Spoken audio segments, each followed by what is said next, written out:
Here are 10 altcoins I believe have explosive potential over the coming month due to massive announcements and upgrades coming for each of them. Now, of course, this only pertains to those of you who still believe a bull run is going to happen. I definitely think, based on everything we have in front of us, a bull run is still definitely on the cards, but I get it. I know a lot of you guys don't believe that, so this may not be the video for you. And look, I know what most of you are probably thinking. Kyron, we're down 30-40% portfolio wide.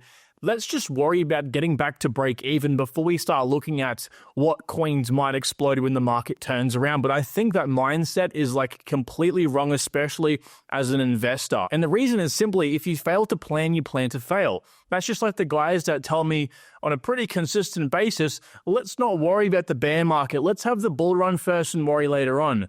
Well, that doesn't make much sense to me, because it doesn't hurt to be planning ahead. It doesn't hurt to be prepared. What hurts you is to be reactionary based on market conditions. So in that same respect, like in this video, you want to position yourself around coins that are going to have some sort of growth based on catalysts or announcements before it actually happens. Like right now, and the last thing most people are thinking of is what coins may pop off next.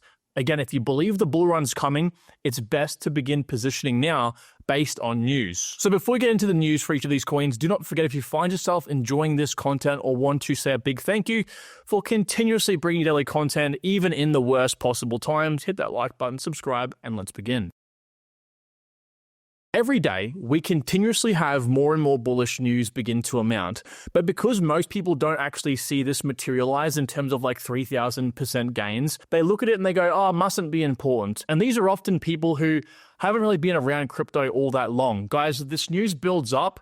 This news doesn't really have an immediate effect most of the time. And then all of a sudden, out of nowhere, bang, it happens, and the market latches onto the news like it just happened. And that's all because the whales like to then leverage the good news to pump the market to sell on you. It is all manipulated. But anyway, every day we just continuously get more and more positive news. It's going to be a matter of time before this is all used in the bullish side, rather than the negative news constantly holding us back and making you not believe anything's going to happen.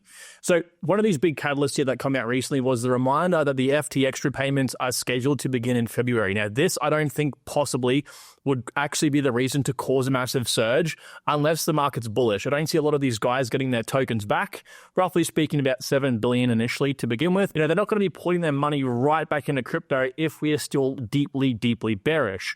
Where this would come in is once we begin ranging higher and higher, probably even breaking all-time highs, this money would then likely flow back in, because again, most of this money isn't the so-called smart money we like to think of that would be buying the dips. These are likely people who are vengeful, want to come back into crypto, but aren't going to be willing enough to double down on the money they've been holding on to for years now, back in at a time when the market is a little bit unconfirmed at the moment. Now, we also have some massive news regarding stablecoins as well. It looks like there's going to be some new legislation in the US, hopefully in the next few months or this next 12 months, where there is going to be clarity around stablecoins. And I get it. Some of you are like, oh, I don't want to believe you. I hate this. I hate you. I hate the whole market. Fine.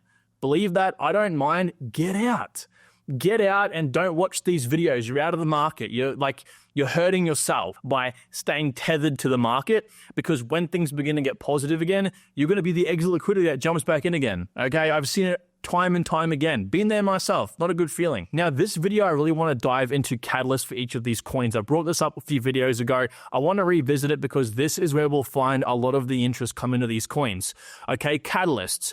Catalysts, particularly around these type of coins, reward asset, AI, and DPIN. Make sure that they are in these narratives. Make sure they're unique amongst their competitors, because this makes it appealing.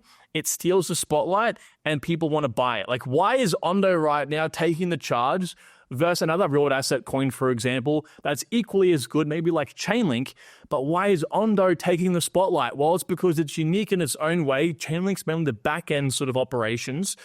And also, there's a massive catalyst happening right now to cause FOMO, which is the Ondo Global Markets and Ondo Summit. These two things right now, why most people are interested in Ondo and not Chainlink, even though Chainlink arguably even is a better product. I don't want to get into the whole debate, than Ondo. Okay, technically speaking. Now, these three things are literally all you need to look for in a cryptocurrency, okay? tokenomics, the team, these things, in my opinion, just need to be okay. The distribution investing just can't be bad or sucky because that makes people not want to buy in. And this is stuff that I've been preaching now for a very, very long time. It's fundamentals. We're going to particularly talk about popularity today because popularity is the catalyst. The catalysts are why many people right now are buzzing around tokenization and particularly Ondo.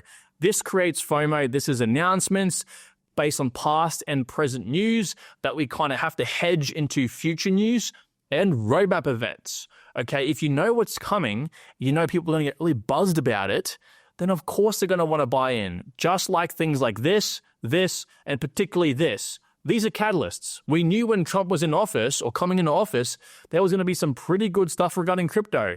That is hedging into the next 12 months based on a current or past event or announcement. And the reason why I mentioned all of that before starting the actual video here is because when you guys go to look into the coins I'm going to mention today, or when you have your own coins, right, you need to analyze what are the previous and current announcements or partnerships that might come up in the near future again that could cause a sudden surge of interest.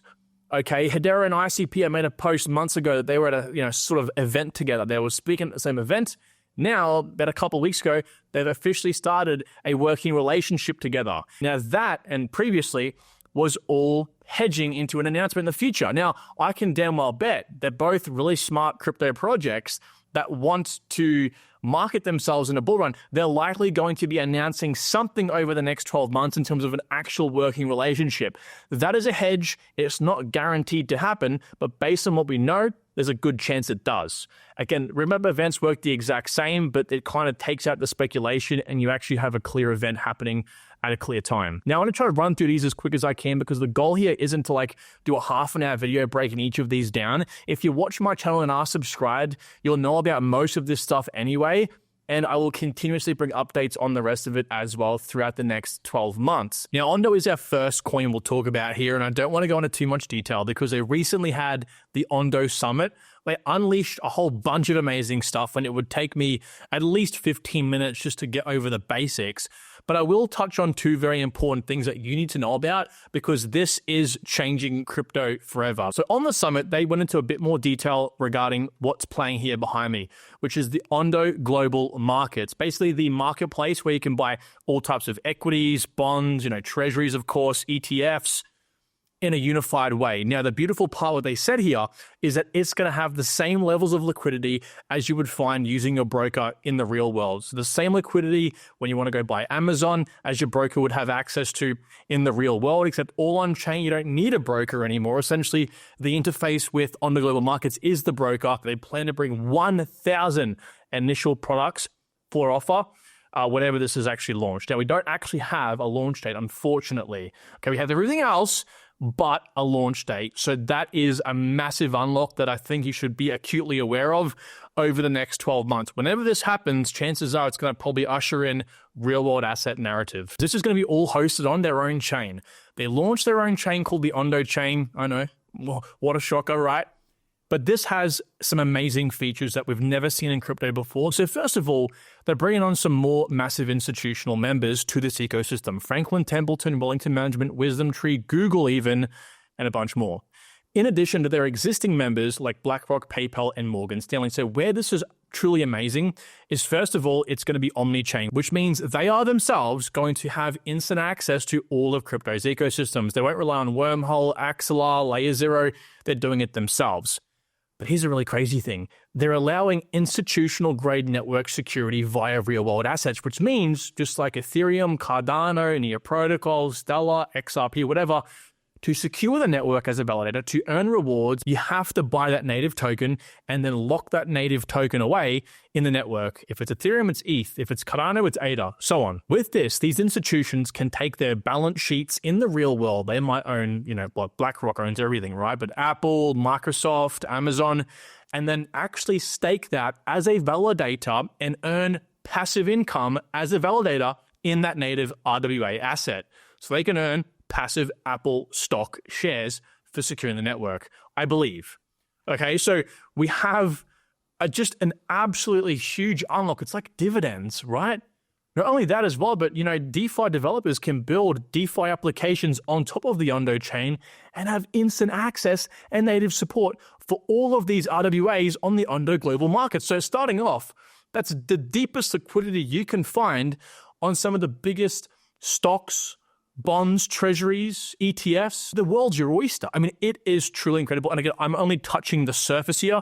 So when we have an official launch date, be prepared. Be prepared for an absolute chaotic day that will be. Now, here's a project that I don't often speak about on the channel, and the point just simply is because I've never really been that interested in researching it. I get it, right? Everyone's a bit different. But I can't deny there's a massive amount of interest for Bittensor Tau. Now, Bittensor Tau has a massive update that is coming out that will provide a lot of support for the ecosystem. And when there is support for the ecosystem, that brings in new developers and new users buy the token, and guess what that does?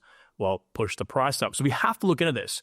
Now, this massive update here coming up in a few weeks is Dynamic Tau. Dynamic Tau is pretty much doing two very important things. First of all, it's increasing the amount of subnets or like layers underneath Bittensor that can be created from a cap of 64, like there are right here, to unlimited. So anyone can create a subnet. And of course, that is going to allow more people to come on board and begin creating cool products, which will obviously increase the demand for Bittensor. Now, that's a cool, easy to understand concept, but there is a second side to Dynamic Tau that does get into the economics of the project. And obviously, I know that I don't reach that kind of crowd anymore. So I'll keep this quite short. Essentially, the way that the validators and subnets interact is very poor these days. It is not fair, and it is not democratized at all. As a subnet, you only become a subnet and get any sort of returns from having a good relationship with the validators. Now, what's happening when they increase the subnets to infinite amounts?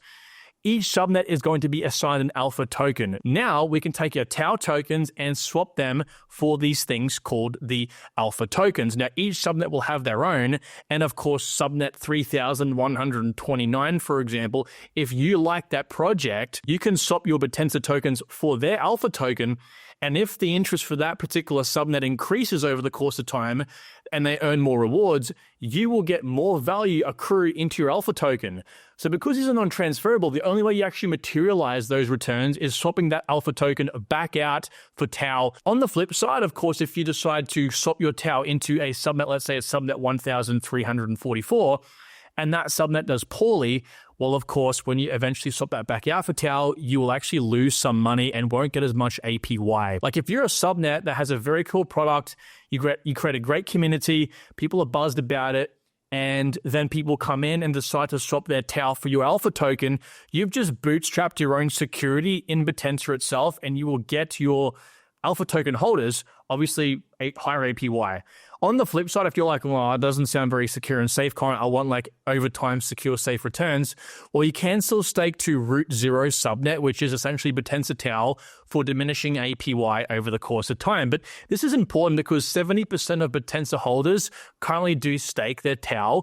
So like I said, this is something that I think a lot of you guys will quite like. And as the ecosystem grows and as there are more subnets, it'll be really cool to see how the innovative ways these new subnets decide to bootstrap that security via the alpha token. Annex coin is a small cap coin, but this one has insane promise. I think real world assets are likely going to be one of the top narratives of the bull run, maybe even arguably slightly out edge AI. And this little coin here called Plume has a lot of potential. Now, as it stands, these guys are working quite closely with Ondo. As a matter of fact, when Wall Street 2.0 and officially the Ondo chain was launched at the summit, these guys said, hey, we're working with Ondo here to help facilitate a lot of this and keep RWA at the forefront of crypto, especially bringing it around the ecosystem, around the entire market, okay?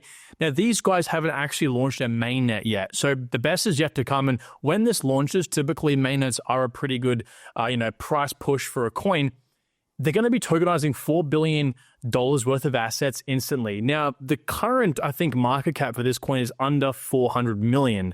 So it'd be an instant 10x in terms of the real-world assets on-chain for the coin versus the market cap. Particularly, I find it interesting when the co-founder of Injective recently tweeted out here that after talking to some close friends, politicians, and some of the biggest TradFi CEOs at the Ondo summit yesterday, I'm convinced Injective, Ondo, and Plume, 3 friends that will become the holy trinity of real-world assets, you'll soon realize why. You only look at this stuff and find this stuff when you're following the right people and on Twitter. When this materializes in the next maybe 3, 4, 5, 6, 7, 8 months, that is when people will look back and go, the signs are on the wall, okay? But they're working on something. They're working on something big. Actually, as a matter of fact, Injective is our next coin here. These guys are consistent and relentless with their updates. They're in AI agents, DeFi, because they did start life as a DeFi layer 1, and they still are focusing on that because now they're doubling down into real-world assets.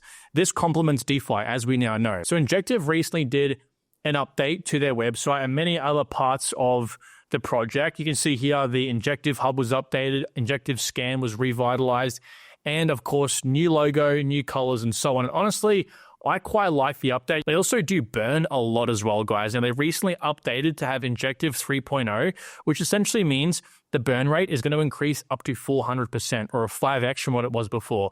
So in the midst of the bull run, you're going to have these guys burning up to maybe even $1 million or more worth of Injective every single week. They're also looking to tokenize the first S&P 500 index, which is going to be huge stuff. And they've already done this for the AI index. They've tokenized like 10 different AI, both stocks and also cryptocurrencies. So you can, of course, buy that single index and have exposure to the AI sector. Now, Render is the next coin, and I believe that these guys are going to shock the market over the next few months because particularly there is one event I'll talk about in a minute that I believe will be very similar to what the Ondo Summit has done for real-world asset coins and Ondo, but for, of course, AI. But I want to set the scene here, light the candles, and lay down with you, kind of a bit too graphic, with what Rendoshi said here regarding the former CEO of Intel. The former CEO of Intel said on the DeepSeek news that crashed the AI market, "The market reaction is wrong. Lowering the cost of AI will expand the market. Today, I'm an NVIDIA and AI stock buyer." I made a video a few days back now talking about the implications of AI, and one of those conclusions I came to was exactly what that man said there. I think it's overblown and it's going to be positive for the AI space. So the big update here is RenderCon. Again, big shout out to Rendoshi as well for talking about this, but RenderCon essentially is that Ondo Summit-esque event for AI. Now, the reason why I'm really interested in this is because the team said there's going to be a star-studded cast, and obviously thanks to Jay over here, big shout out to Jay, he actually aggregated a bunch of Telegram messages from Jules, the CEO and founder. And what Jules said here was super interesting. Someone asked him the question of, will you be speaking at an NVIDIA's GTC conference? And he said, I'm not going to go deep on the product announcements at NVIDIA's GTC conference, but mainly because NVIDIA will be at RenderCon and we can go into much better messaging job with them there. So NVIDIA is confirmed going to RenderCon. Not to mention as well, Render is extremely connected in the world in general. They have a guy called Ari Emanuel, who is the CEO of Endeavor, which owns WWE and the UFC. And he's been working with Jules, the CEO of Render, for quite a while, actually 20 years, opening every door imaginable to us when it makes sense. Now, he's also very good friends with David Sachs, the crypto and AI czar. Now, keep in mind, of course, as we know, Donald Trump created Stargate, which is a company looking to inject $500 billion into US-based AI companies, which in fact Render is. And with the fact that the AI crypto czar David knows about Render, this means that there is likely going to be some injection into Render with that $500 billion. As you can see, Jules Urbach, the founder of Render, recently shared that AI agents are a key part of his strategy and dev planning for 2025 on the back of NVIDIA recently highlighting that agentic AI is the next clear growth area for the AI industry. So Render just has the connections. It's as simple as that. It's going to be a very bullish 12 months for AI in the real world as well. The Aerodrome doesn't necessarily have a massive update, but what they're doing is consistent high volume, which means consistent high fees, which means that people staking in Aerodrome are getting a lot of money. And I wanted to add this because I do think there is a strong catalyst for something regarding tokenization to come up for Aerodrome because there is no base token. All the speculation regarding base and therefore any tokenization within base is likely going to come through Aerodrome to some degree. They are the #1 TVL project on base right now. Wintermute is the largest market maker in crypto, and these guys acquired a large portion of Aero and locked that up as well. So these guys are receiving APY from staking, which means to me that there's going to be much more stable returns, I think, as an investor in Aerodrome itself over the course of the bull run, because Wintermute want to kind of bring this up slowly over time to make as much APY as possible, of course. They're not going to want to, pump a whole bunch of money in the market to kind of like send it up and back down again because they will lose what they are doing by staking, which is getting passive income. Let's not forget as well that Aerodrome has a fund called the Aerodrome Public Goods Fund, where they buy back their own Aero tokens on the public market. In this case, they bought 1.5 million. That's quite a lot.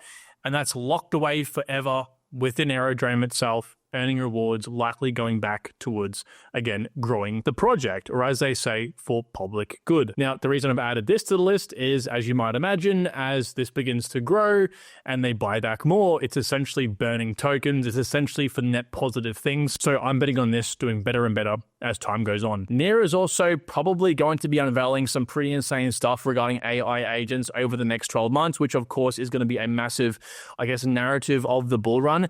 And Near is really trying to be the #1 AI blockchain. So we'll see how this goes. You can see here the DeepSeek model has almost 700 billion parameters, while these guys are trying to build one with 1.4 trillion. The throughput is planning to be increased. Latency is decreasing. This is routing their cross-chain capabilities.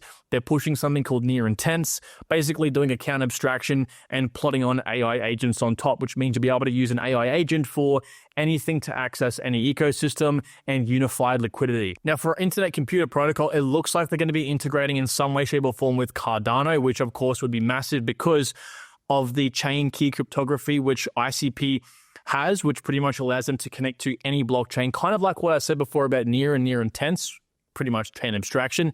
That's what these guys have been working on now, but for a very, very long time. So this might be an unusual, but I think a massive, monumental partnership. This kind of reminds me of the recent partnership as well with HBAR, and HBAR using ICP for their canisters or their smart contracts, essentially, as well as their powerful AI component. So who knows where this might go. It's even more impressive when you consider the fact that a recent interview here from Marcus with one of the guys from ICP saying that there's more collaborations in the pipeline that they just cannot reveal yet. Dom's also kind of given some sneak peeks into what's possibly coming here. A self-writing internet, that would be massive, and AI-focused advancements in stealth. And they've also partnered with a project here, a very small one called Tap Protocol, and essentially Tap's going to allow ICP to dive even deeper into the use cases for Bitcoin. Rhino and Flux, a much smaller AI DePIN coin as well, just officially announced they are partnered up with NVIDIA.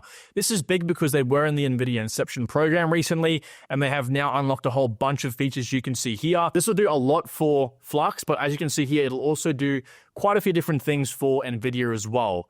The implications, of course, could be unknown, and as they've mentioned, this has unlocked a lot of partnerships because when you're officially a partner of NVIDIA and not an Inception program partner, if you will, that means that you're going to have much more bigger boys in your kind of circle, which means bigger partnerships can come much faster. So especially if Flux is at the NVIDIA GTC conference in a few months, this is going to be massive, not just for Flux and for obviously people to speculate on the price, but because you are now in the biggest stage in the world for what Flux is, a decentralized cloud. Our last coin here is Morpho. Now, Morpho is just like Aerodrome as a base ecosystem project, but it's the largest lending borrowing platform on Base. And why I like it so much and why I'm really interested in the growth of it is because it's actually working with Coinbase here on something quite big that I believe it'll also benefit from the tokenization crowd that does possibly come into Base. Now, they've recently refreshed their website here, which is great because this, in my opinion, while it might seem insignificant to many people, is an indication the team are acutely aware the bull run is here and they need to target themselves to the most retail eyes as possible, making things simplistic. And you can see the website's very, very simple. It pretty much outlines exactly what they are. Of course, you can only make a lending borrowing platform in crypto so simple. Of course, it is not a very simple thing to do for many people. But like I said, they are working with Coinbase, an official partnership, to allow people to leverage Bitcoin-backed loans on Coinbase. They posted this as well recently, DeFi agents built on Morpho. So it looks like they're diving into AI agents as well, which would be massive because, like I said, this is a complicated thing. I mean, lending and borrowing, even using some DEXs, is not an easy thing for newbies to do. So by making AI agents accessible for Morpho, that's going to be big because Morpho is, I think, a step and above many other DeFi lending borrowing platforms in crypto. So guys, that will conclude today's video. Let me know what you think down below. Again, use these catalysts not so much as things in expectation for the coin to pump now, but in the future.